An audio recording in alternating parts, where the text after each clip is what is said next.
মধ্যপ্রাচ্যের চলমান যুদ্ধ ও উত্তেজনা নিরসনে মার্কিন প্রেসিডেন্ট ডোনাল্ড ট্রাম্পের কূটনৈতিক প্রচেষ্টা নতুন জটিলতা তৈরি করেছে।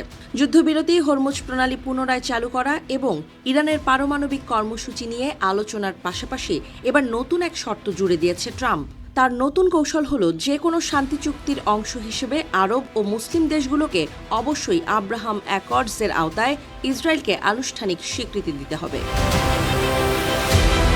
সম্প্রতি সামাজিক যোগাযোগ মাধ্যম ট্রুথ সোশ্যালে দেয়া এক বার্তায় ট্রাম্প জানান, তিনি সৌদি আরব, সংযুক্ত আরব আমিরাত, কাতার, পাকিস্তান, তুরস্ক, মিশর, জর্ডান ও বাহরাইনের নেতাদের সঙ্গে কথা বলেছেন। ওই আলোচনায় তিনি দেশগুলোকে 2020 সালের আব্রাহাম অ্যাকর্ডসে যোগ দেওয়ার আহ্বান জানান। তবে ইসরায়েলের প্রধানমন্ত্রী বেনিয়ামিন নেতানিয়াহু ওই আলোচনায় অংশ নেননি বলে জানা গেছে।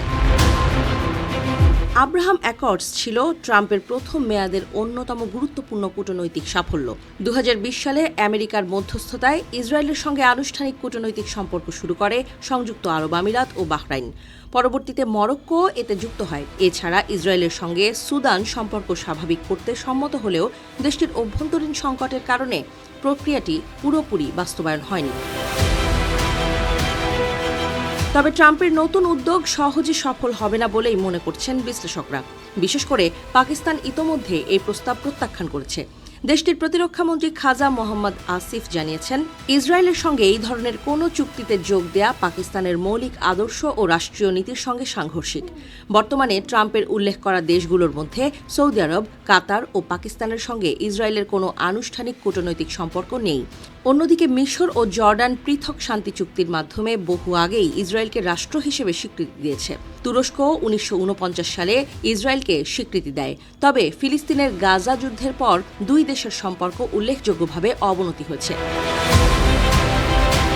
মার্কিন কর্মকর্তাদের তথ্য অনুযায়ী ট্রাম্পের প্রস্তাবে সৌদি আরব, কাতার ও পাকিস্তানের নেতারা বিস্মিত প্রতিক্রিয়া দেখিয়েছেন। তবে এখন পর্যন্ত পাকিস্তান ছাড়া অন্য কোনো দেশ প্রকাশ্যে এই বিষয়ে আনুষ্ঠানিক অবস্থান জানায়নি।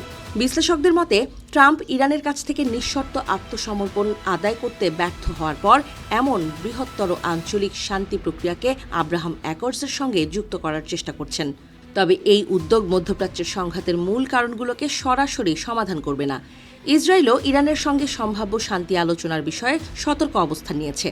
দেশটির সরকার মনে করে, যুদ্ধের স্থায়ী সমাধানের জন্য ইরানকে অবশ্যই তার পারমাণবিক কর্মসূচি বন্ধ করতে হবে। অন্যদিকে ইরানের দাবি, তাদের পারমাণবিক কর্মসূচি সম্পূর্ণ বেসামরিক উদ্দেশ্যে পরিচালিত হচ্ছে। তেহরান কখনোই সমৃদ্ধ ইউরেনিয়ামের মজুত করা বন্ধ করবে না। এছাড়া তেহরান চাইছে তাদের জব্দ করা সম্পদ ফেরত দেওয়া হোক, পাশাপাশি আমেরিকার আরোপিত অর্থনৈতিক নিষেধাজ্ঞা প্রত্যাহার করা হোক। একই সঙ্গে হরমুজ প্রণালীর উপর নিজেদের নিয়ন্ত্রণ বজায় রাখার অবস্থানও পুনর্ব্যক্ত করেছে দেশটি। পরিস্থিতিকে আরও জটিল করে তুলছে লেবানন ইস্যু। সম্প্রতি ইরানের প্রক্সি বাহিনী হিসেবে পরিচিত হিজবুল্লাহর বিরুদ্ধে লেবাননে সামরিক অভিযান জোরদারের ঘোষণা দিয়েছে ইসরায়েল।